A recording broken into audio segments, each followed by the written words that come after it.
Assalamualaikum semuanya. Apa kabar kalian?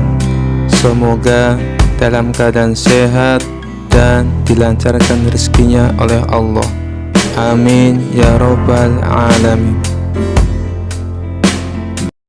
Pada suatu hari, ada seorang laki-laki datang ke rumah Abu Nawas. Lelaki itu hendak mengeluh kepadanya mengenai masalah yang sedang dihadapinya. Dia sedih karena rumahnya terasa sempit ditinggali banyak orang. Abu Nawas, aku memiliki seorang istri dan 8 anak. Tapi rumahku begitu sempit. Setiap hari mereka mengeluh dan merasa tak nyaman tinggal di rumah. Kami ingin pindah dari rumah tersebut, tapi tidak mempunyai uang.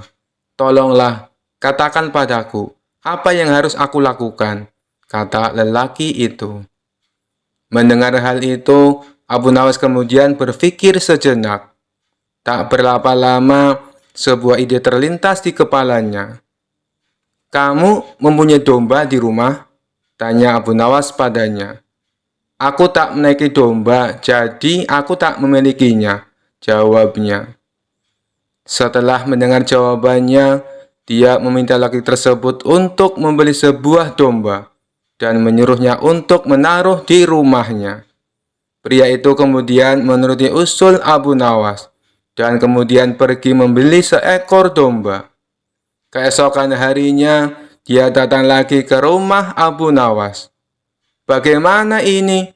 Setelah aku mengikuti usulmu, nyatanya rumahku menjadi tambah sempit dan berantakan, keluhnya. Kalau begitu, cobalah beli 2 ekor domba lagi dan peliharalah di dalam rumahmu, jawab Abu Nawas. Kemudian pria itu bergegas pergi ke pasar dan membeli 2 ekor domba lagi. Namun bukannya seperti yang diharapkan, rumahnya justru semakin terasa sempit. Dengan perasaan jengkel, dia pergi ke rumah Abu Nawas untuk mengadu yang ketiga kalinya. Dia menceritakan semua apa yang terjadi, termasuk mengenai istrinya yang menjadi sering marah-marah karena domba tersebut. Akhirnya Abu Nawas menyarankan untuk menjual semua domba yang dimilikinya. Keesokan harinya, kedua orang tersebut bertemu kembali. Abu Nawas kemudian bertanya, bagaimana keadaan rumahmu sekarang? Apakah sudah lebih lega? Setelah aku menjual domba-domba tersebut, rumahku menjadi nyaman untuk ditinggali. Istriku pun tidak lagi marah-marah, jawab pria tersebut sambil tersenyum. Akhirnya Abu Nawas dapat menyelesaikan masalah pria dan rumah sempitnya itu. Kisah selanjutnya. Suatu hari Baginda Raja merasakan suntuk. Ia ingin keluar istana untuk menghilangkan rasa jenuhnya. Maka dipanggillah Abu Nawas untuk menemani sang raja jalan-jalan. Singkat cerita, Abu Nawas dan Baginda Raja memulai perjalanannya. Saat dalam perjalanan, Abu Nawas selalu bercerita yang membuat Baginda Raja terhibur. Ketika melintasi tepian pantai, mereka berdua berhenti sejenak untuk beristirahat. Baginda Raja lalu membasuh muka dan tangannya dengan air laut. Langsung terbesit dalam benaknya akan sebuah pertanyaan. Hei Abu Nawas, menurutmu kenapa air laut itu asin? Tanya Baginda Raja. Karena air laut itu tidak mengalir kemana-mana, Paduka. Ia senantiasa ada di tempatnya. Nah, untuk mencegah agar air laut tidak busuk, para leluhur kita dulu memberinya garam. Itulah sebabnya air laut menjadi asin, jawab Abu Nawas. Mendengar penjelasan itu, Baginda Raja tertawa terpingkal-pingkal. Perjalanan mereka berdua pun akhirnya dilanjutkan. Tidak berapa lama dari kejauhan mereka berdua melihat sebuah benda berkilauan. Benda apa itu Abu Nawas? Ayo kita ke sana, ajak Baginda Raja. Abu Nawas bergegas melangkah mendahului Baginda Raja. Setelah benda itu diambil oleh Abu Nawas, Ternyata hanya sebuah cermin. Abu Nawas pun segera membuangnya lagi. Melihat hal itu, Baginda Raja terkejut. "Kenapa dibuang, Abu Nawas? Memangnya itu benda apa?" tanya Baginda Raja. "Benda yang sangat jelek, Paduka. Wajar saja kalau si pemiliknya membuangnya," jawab Abu Nawas. "Tapi benda itu terlihat berkilauan dari jauh," ujar Baginda Raja. "Kalau Paduka tidak percaya, ambil saja sendiri," balas Abu Nawas. Dikarenakan penasaran, Baginda Raja segera memungut benda itu. Setelah diamati, ternyata itu hanyalah sebuah cermin. Baginda Raja lalu berkata, "Ini kan cermin, Abu Nawas. Kenapa kau bilang kalau benda ini sangat jelek?" tanya Baginda Raja. "Coba Paduka perhatikan baik-baik. Pasti Paduka akan menemukan kejelekannya," ujar Abu Nawas. Baginda Raja kembali mengamati cermin tersebut. Di situ Baginda Raja tidak menemukan kejelekan apa-apa. Yang ada hanya wajahnya sendiri di dalam cermin. "Nah, itu sudah tampak jeleknya. Ayo, lekas dibuang saja bendanya, Paduka," ucap Abu Nawas.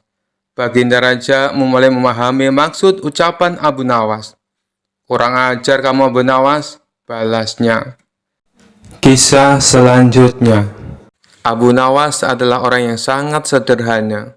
Meskipun ia dikenal dekat dengan Baginda Raja Harun al-Rasyid, tetapi kehidupan keluarganya cukuplah sederhana, tidak memiliki harta benda yang berlimpah.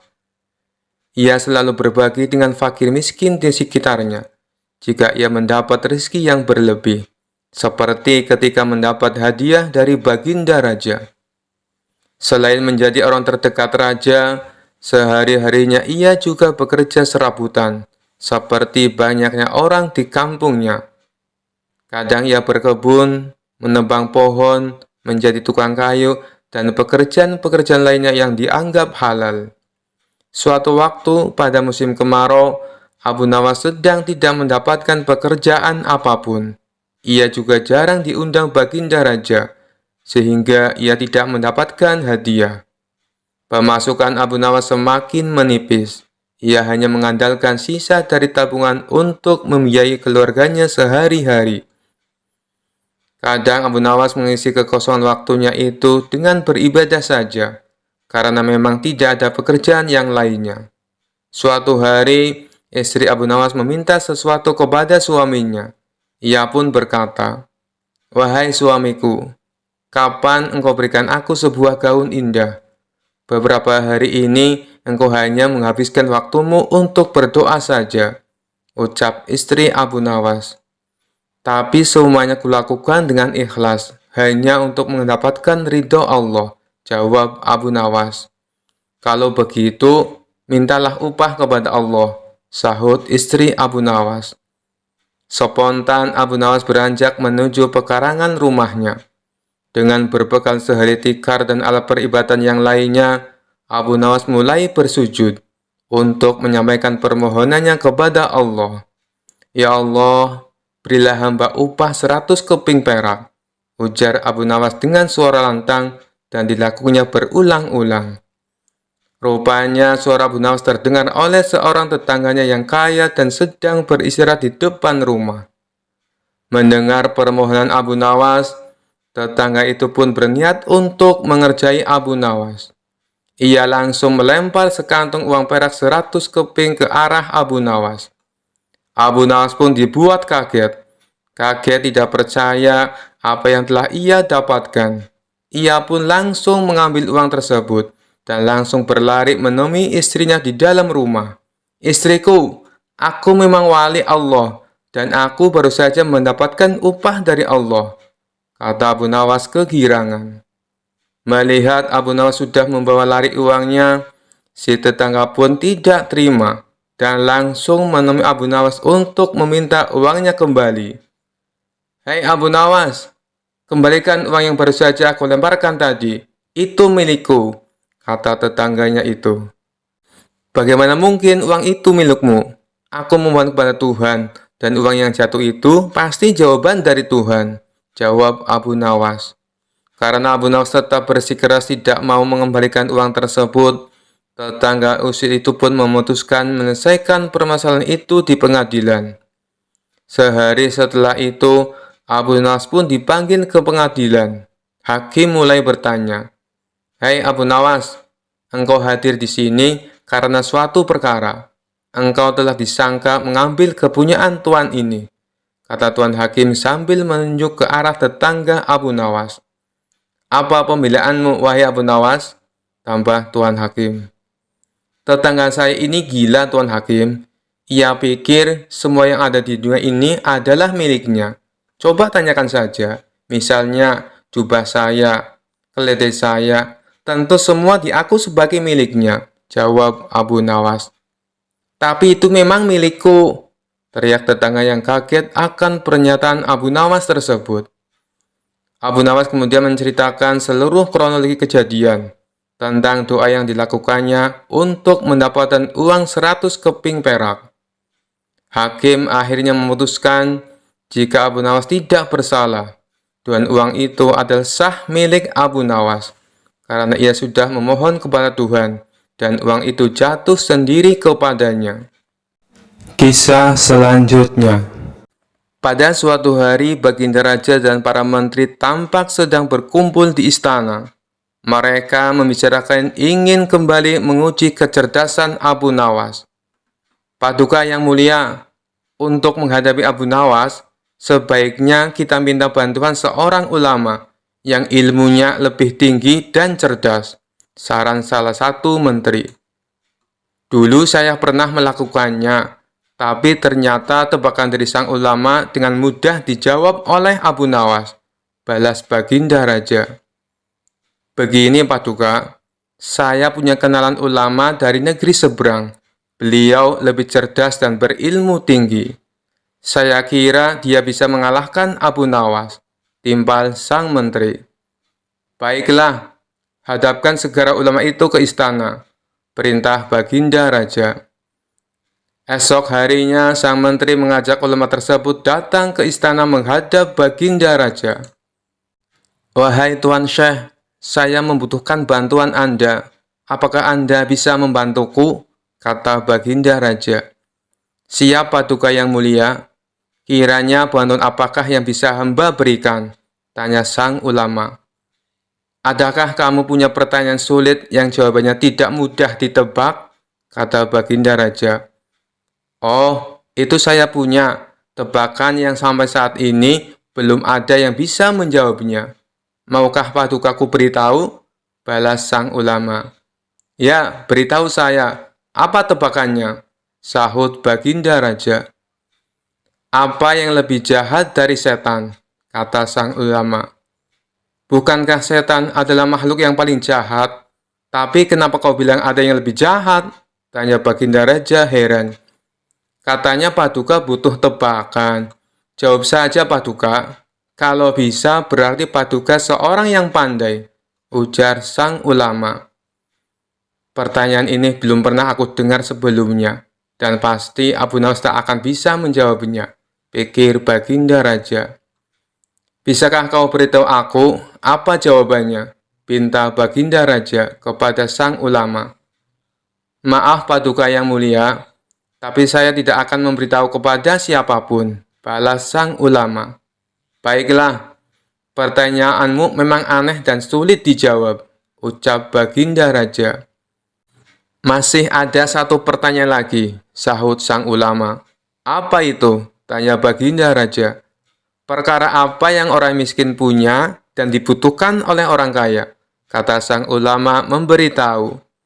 Sejenak Baginda Raja terdiam. Namun setelah sekian lama berpikir, ia tak kunjung menemukan jawaban. Kalau pertanyaan dibalik, tentu akan mudah dijawab. Perkara apa yang orang kaya punya dan dibutuhkan orang miskin? Tentulah jawabannya harta. Tapi ini malah sebaliknya. Ini yang membuat saya menjadi pusing, ujar Baginda Raja. "Namanya saja tebakan Paduka, tentu penuh dengan teka-teki," timpal sang ulama. "Kedua pertanyaanmu memang bagus, dan tepat sekali untuk menantang Abu Nawas, puji Baginda Raja. Maka pada keesokan harinya, dipanggillah Abu Nawas menghadap Baginda Raja. Ketika Abu Nawas tiba di istana, Baginda Raja berkata, "Abu Nawas, aku punya pertanyaan untukmu.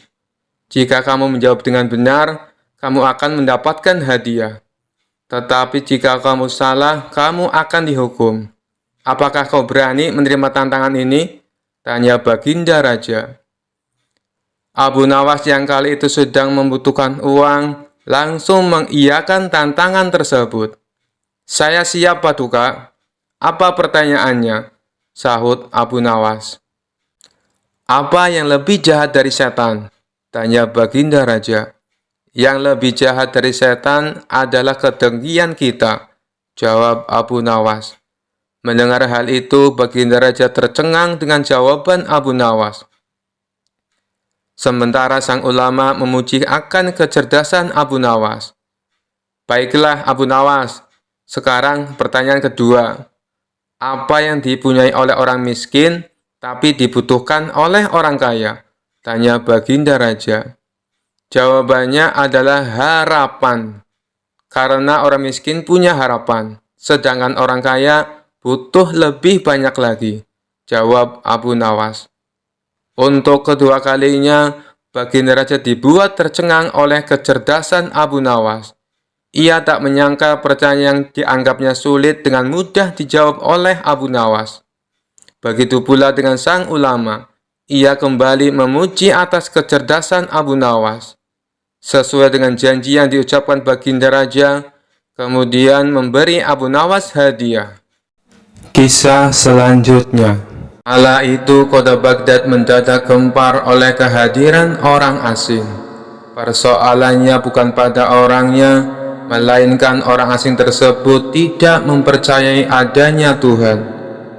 Bukan hanya itu, ia juga menantang orang-orang muslim berdebat mengenai adanya Tuhan. Kabar ini pun sampai ke telinga Baginda Raja.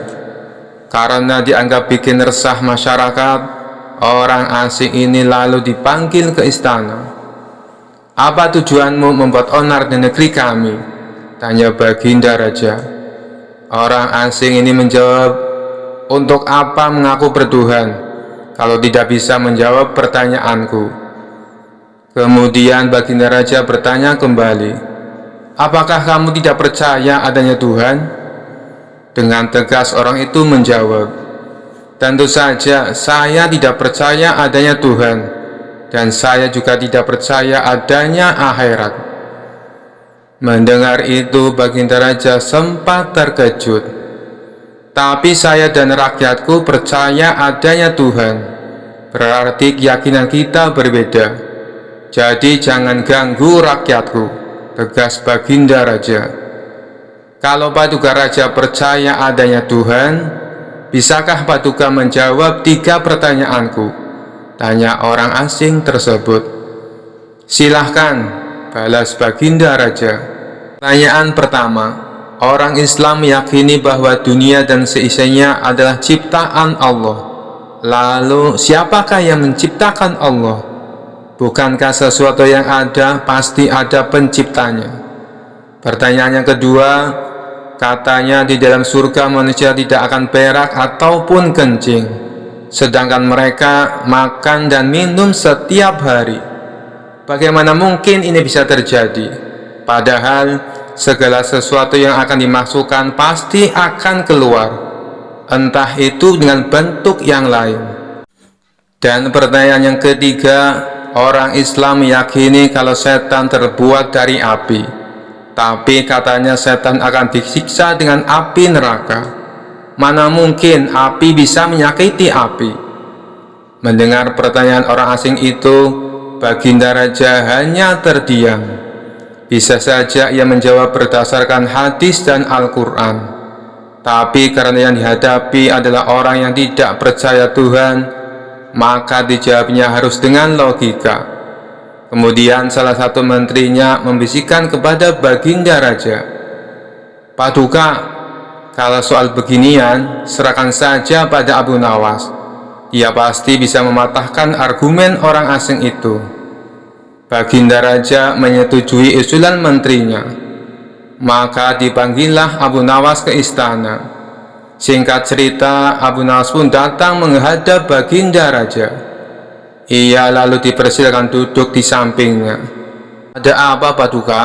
Kenapa tiba-tiba memanggil hamba?" tanya Abu Nawas. "Begini Abu Nawas, orang asing ini tidak percaya adanya Tuhan, dan dia mengajukan 3 pertanyaan. Tapi jawabannya harus masuk akal," ujar Baginda Raja. Sekilas Abu Nawas menatap orang asing tersebut. "Oh, ini orangnya yang bikin gempar kota Baghdad," pikir Abu Nawas. Abu Nawas lalu menghampiri orang asing itu dan duduk tepat di hadapannya. "Silakan, apa yang ingin kau tanyakan?" ucap Abu Nawas dengan penuh percaya diri. Orang asing tersebut memulai pertanyaannya.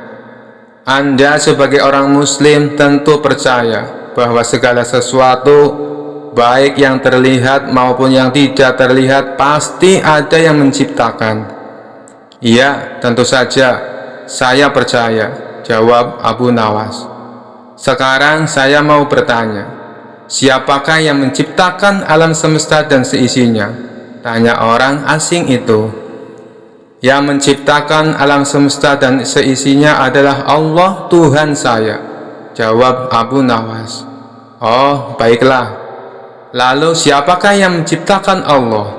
Bukankah tadi Anda mengakui bahwa segala sesuatu, baik yang terlihat maupun tidak terlihat, pasti ada yang menciptakan?" tanya orang asing itu kembali.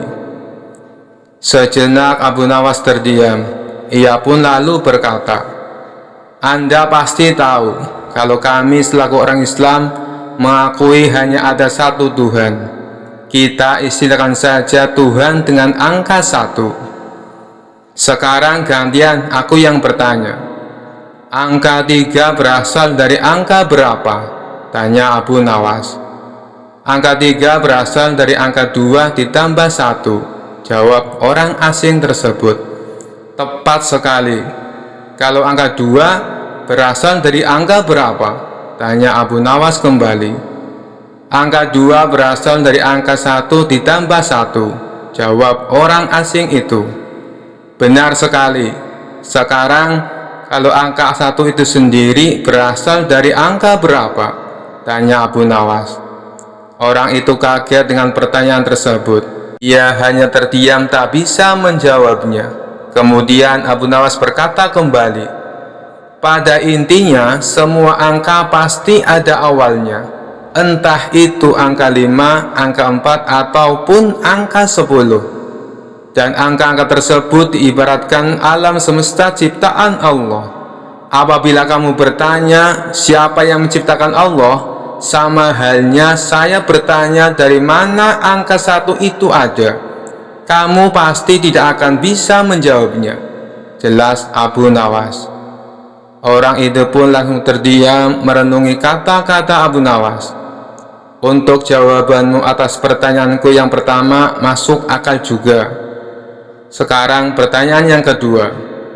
Kalian sebagai muslim pasti meyakini kelak hidup di surga tidak akan berak dan kencing. Padahal di sana kalian makan dan minum setiap hari. Mana mungkin itu bisa terjadi?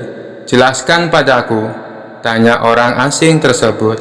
"Baik, akan saya jelaskan. Selama kamu dalam kandungan rahim ibumu, tentunya kamu makan dan minum, bukan? Karena menurut ilmu medis, seorang janin memakan sesuatu yang dimakan ibunya. Lalu ketika kamu dalam kandungan ibumu selama 9 bulan, apakah kamu pernah berak ataupun kencing?" Untuk kedua kalinya pertanyaan orang asing itu bisa dijawab dengan mudah oleh Abu Nawas. "Baik, jawabanmu masuk akal. Sekarang pertanyaan terakhir. Kalian sebagai muslim pasti meyakini kalau setan terbuat dari api dan neraka juga terbuat dari api. Tapi yang membuat saya heran, katanya setan akan disiksa dengan api neraka. Mana mungkin api bisa menyakiti api? Itu hal konyol yang pernah saya dengar, ujar orang asing tersebut. Bisakah kamu menjelaskannya? Tanyanya kemudian. Sebelum aku menjawab pertanyaan yang terakhir, aku ingin kita saling berjanji. Apapun jawabannya, kamu tidak boleh marah, pinta Abu Nawas. Tentu saja saya tidak akan marah, apalagi kalau jawabannya masuk akal, balas orang asing tersebut. Tiba-tiba Abu Nawas menampar pipi orang asing itu dengan sangat keras. Baginda Raja dan orang-orang yang hadir terkejut dibuatnya. Hei, apa-apaan ini? Kalau tidak bisa menjawab, jangan emosi. Apalagi sampai main pukul kayak gini, protes orang asing itu. Siapa yang emosi? Itu tadi adalah jawaban saya. Apakah tadi kamu merasakan sakit? Tanya Abu Nawas. Tentu saja saya sakit, jawab orang itu sambil memegang pipinya. Coba kamu perhatikan tangan saya. Bukankah tangan saya terbuat dari tulang dan daging? Begitu juga dengan pipi kamu. Tapi ketika tangan saya ditamparkan ke pipi kamu, kamu langsung kesakitan. Itulah gambaran sederhana. Kalau api neraka bisa menyakiti setan, setan pasti akan merasa kesakitan, meskipun ia sama-sama terbuat dari api, kata Abu Nawas menjelaskan. Orang tersebut lalu terdiam. Ia tak bisa membantah argumen Abu Nawas. Sementara Baginda Raja dan orang-orang istana kagum atas kecerdikan Abu Nawas. Kisah selanjutnya. Suatu hari istana Baginda Raja kedatangan tamu sekelompok orang Syiah. Tujuan mereka adalah ingin menantang debat agama kepada para ulama di kota itu. Sebagai tuan rumah yang baik, tentu Baginda Raja menyambutnya dengan ramah.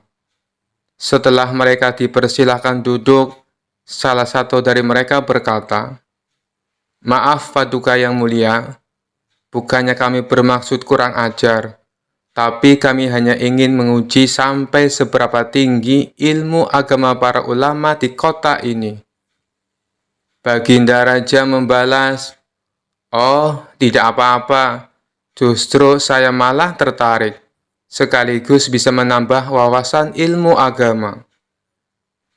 Baginda Raja lalu memanggil beberapa ulama kota Baghdad yang berilmu tinggi. Tapi sayangnya saat berdebat, tak ada satupun ulama Baghdad yang bisa menandingi keilmuan sekelompok orang Syiah. Kala itu Baginda Raja hampir saja menanggung malu. Pasalnya para ulama yang ia andalkan harus menelan kekalahan. Tiba-tiba penasihat istana membisikkan sesuatu ke telinga Baginda Raja. "Kenapa tidak undang saja Abu Nawas?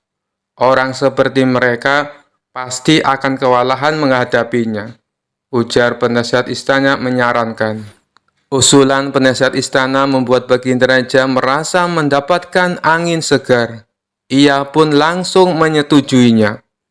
Kemudian Baginda Raja berkata kepada sekelompok orang Syiah, "Di kota ini masih ada seorang ahli ilmu yang juga tak kalah cerdas. Apakah kalian berani?" tanya Baginda Raja. "Tentu saja, Paduka. Siapa orangnya? Segera hadirkan ke sini," tantang mereka. Maka diperintahkanlah beberapa pengawal istana untuk menjemput Abu Nawas di rumahnya. "Tuan Abu, Anda diperintah Baginda Raja untuk segera menghadap ke istana," kata salah satu pengawal. "Ada apa? Bukannya kemarin aku sudah ke istana," jawab Abu Nawas. "Benar Tuan Abu, tapi kali ini Baginda Raja sangat membutuhkan Anda," balas pengawal. "Memangnya kenapa?" tanya Abu Nawas penasaran. "Di istana ada sekelompok orang Syiah. Mereka menantang debat ilmu agama kepada siapa saja," jawab pengawal. "Kenapa tidak undang saja para ulama? Tentu mereka lebih pandai daripada aku," ujar Abu Nawas. "Sudah Tuan Abu, Tapi mereka semua tidak bisa berkutik, kata pengawal. Akhirnya Abu Nawas pun terpaksa memenuhi panggilan Baginda Raja. Singkat cerita, sampailah Abu Nawas di istana. Di sana, nampaklah para ulama Syiah sedang duduk berkumpul di sebuah aula kerajaan. Tidak seperti biasanya, Abu Nawas memasuki aula sambil menenteng sandal miliknya. Melihat hal itu membuat Baginda Raja dan sekelompok orang Syiah dibuatnya terheran-heran. Kemudian sekelompok orang Syiah bertanya kepadanya, "Kamu ini aneh, kenapa kau tenteng sandalmu masuk ke dalam?" Dengan santainya Abu Nawas menjawab, "Saya teringat peristiwa zaman Rasulullah masih hidup. Para kelompok Syiah suka mencuri sandal, makanya saya bawa masuk, takut sandalnya hilang." Jawaban Abu Nawas tersebut sontak membuat sekelompok orang Syiah semakin bertambah heran. Begitu juga dengan Baginda Raja. "Kamu jangan ngarang cerita palsu. Zaman Rasulullah, ajaran Syiah belum ada," protes mereka. "Kalau begitu, diskusi perdebatan kita selesai. Dari mana ajaran agama Islam kalian? Kalau di zaman Rasulullah saja belum ada Syiah," balas Abu Nawas. Kemudian Abu Nawas langsung lawyer pergi meninggalkan mereka. Sementara sekelompok orang-orang Syiah ini tak bisa membantah pernyataan Abu Nawas. Baginda Raja yang menyaksikan hal itu seketika tertawa terpingkal-pingkal, sembari memuji kecerdasan Abu Nawas. Kisah selanjutnya. Pada suatu hari, Baginda Raja dan para menteri tampak sedang berkumpul di istana. Mereka membicarakan ingin kembali menguji kecerdasan Abu Nawas. "Paduka yang mulia, untuk menghadapi Abu Nawas, sebaiknya kita minta bantuan seorang ulama yang ilmunya lebih tinggi dan cerdas," saran salah satu menteri. "Dulu saya pernah melakukannya, tapi ternyata tebakan dari sang ulama dengan mudah dijawab oleh Abu Nawas," balas Baginda Raja. "Begini Paduka, saya punya kenalan ulama dari negeri seberang. Beliau lebih cerdas dan berilmu tinggi. Saya kira dia bisa mengalahkan Abu Nawas," timpal sang menteri. "Baiklah, hadapkan segera ulama itu ke istana," perintah Baginda Raja. Esok harinya, sang menteri mengajak ulama tersebut datang ke istana menghadap Baginda Raja. "Wahai Tuan Syekh, saya membutuhkan bantuan Anda. Apakah Anda bisa membantuku?" kata Baginda Raja. "Siap Paduka yang mulia. Kiranya bantuan apakah yang bisa hamba berikan?" tanya sang ulama. "Adakah kamu punya pertanyaan sulit yang jawabannya tidak mudah ditebak?" kata Baginda Raja. "Oh, itu saya punya. Tebakan yang sampai saat ini belum ada yang bisa menjawabnya. Maukah Padukaku beritahu?" balas sang ulama. "Ya, beritahu saya. Apa tebakannya?" sahut Baginda Raja. "Apa yang lebih jahat dari setan?" kata sang ulama. "Bukankah setan adalah makhluk yang paling jahat? Tapi kenapa kau bilang ada yang lebih jahat?" tanya Baginda Raja heran. "Katanya Paduka butuh tebakan. Jawab saja Paduka. Kalau bisa berarti Paduka seorang yang pandai," ujar sang ulama. "Pertanyaan ini belum pernah aku dengar sebelumnya, dan pasti Abu Nawas tak akan bisa menjawabnya," pikir Baginda Raja. "Bisakah kau beritahu aku apa jawabannya?" pinta Baginda Raja kepada sang ulama. "Maaf Paduka yang mulia, tapi saya tidak akan memberitahu kepada siapapun," balas sang ulama. "Baiklah, pertanyaanmu memang aneh dan sulit dijawab," ucap Baginda Raja. "Masih ada satu pertanyaan lagi," sahut sang ulama. "Apa itu?" tanya Baginda Raja. "Perkara apa yang orang miskin punya dan dibutuhkan oleh orang kaya?" kata sang ulama memberitahu. Sejenak Baginda Raja terdiam. Namun setelah sekian lama berpikir, ia tak kunjung menemukan jawaban. Kalau pertanyaan dibalik, tentu akan mudah dijawab. Perkara apa yang orang kaya punya dan dibutuhkan orang miskin? Tentulah jawabannya harta. Tapi ini malah sebaliknya. Ini yang membuat saya menjadi pusing, ujar Baginda Raja. Namanya saja tebakan Paduka, tentu penuh dengan teka-teki, timpal sang ulama. Kedua pertanyaanmu memang bagus dan tepat sekali untuk menantang Abu Nawas, puji Baginda Raja. Maka pada keesokan harinya, dipanggillah Abu Nawas menghadap Baginda Raja. Ketika Abu Nawas tiba di istana, Baginda Raja berkata, Abu Nawas, aku punya pertanyaan untukmu. Jika kamu menjawab dengan benar, kamu akan mendapatkan hadiah. Tetapi jika kamu salah, kamu akan dihukum. Apakah kau berani menerima tantangan ini? Tanya Baginda Raja. Abu Nawas yang kali itu sedang membutuhkan uang, langsung mengiyakan tantangan tersebut. Saya siap, Paduka. Apa pertanyaannya? Sahut Abu Nawas. Apa yang lebih jahat dari setan? Tanya Baginda Raja. Yang lebih jahat dari setan adalah kedengkian kita, jawab Abu Nawas. Mendengar hal itu, Baginda Raja tercengang dengan jawaban Abu Nawas. Sementara sang ulama memuji akan kecerdasan Abu Nawas. Baiklah Abu Nawas, sekarang pertanyaan kedua. Apa yang dipunyai oleh orang miskin, tapi dibutuhkan oleh orang kaya? Tanya Baginda Raja. Jawabannya adalah harapan. Karena orang miskin punya harapan, sedangkan orang kaya butuh lebih banyak lagi, jawab Abu Nawas. Untuk kedua kalinya, Baginda Raja dibuat tercengang oleh kecerdasan Abu Nawas. Ia tak menyangka pertanyaan yang dianggapnya sulit dengan mudah dijawab oleh Abu Nawas. Begitu pula dengan sang ulama. Ia kembali memuji atas kecerdasan Abu Nawas. Sesuai dengan janji yang diucapkan Baginda Raja, kemudian memberi Abu Nawas hadiah. Sekian dulu perjumpaan kita kali ini. Sampai bertemu lagi di kisah-kisah selanjutnya. Terima kasih yang sudah subscribe dan setia menonton channel ini. Wassalamualaikum warahmatullahi wabarakatuh.